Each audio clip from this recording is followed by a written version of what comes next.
শুভ দুপুর বন্ধুরা। আজকে অনেক বেলা হয়ে গেল। আজকে একাদশীর পর পৌষবঙ্গ, আজকে দ্বাদশীর দিন। আজকে দ্বাদশীতে খুব সিম্পল সাদামাটা নিজের পছন্দের রান্নাগুলো করলাম। ছেলে কলেজ চলে গেছে এক্সাম দিতে। আমার খাওয়াগুলো দেখিয়ে দিচ্ছি তোমাকে কী কী করলাম। এইখানে দেখো নিয়েছি গরম ধোঁয়াটা ভাত, এখনও ভীষণ গরম আছে ভাতটা, এখনই করেছি।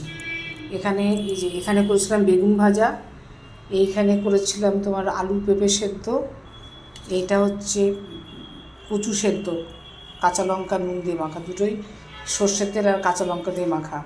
এইখানে আলু পোস্ত, এইখানে আমি করেছি শিম, বেগুন, মূলো আর কপি দিয়ে একটা তরকারি, এই যে বিশাল একটা পাঁচমিশালি তরকারি। আর এইখানে করেছি তোমার সোয়াবিনের তরকারি। আমি এগুলো পাতে নিয়েও নিয়েছি দেখো।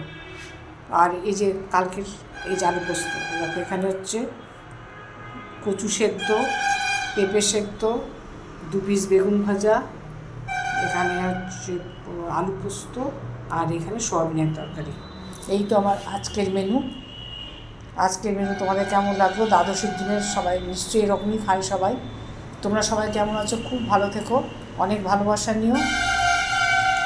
আর আমার এই ভিডিওটা যদি একটু কিছু ভালো লেগে থাকে অবশ্যই একটা লাইক করো, আর ভিডিওটাকে সাবস্ক্রাইব করে আমাকে একটু এগিয়ে যেতে সাহায্য করো প্লিজ। তোমরা খুব ভালো থেকো, অনেক ভালোবাসা। আজকে আর লেট করছি না, এখন খাওয়া শুরু করবো।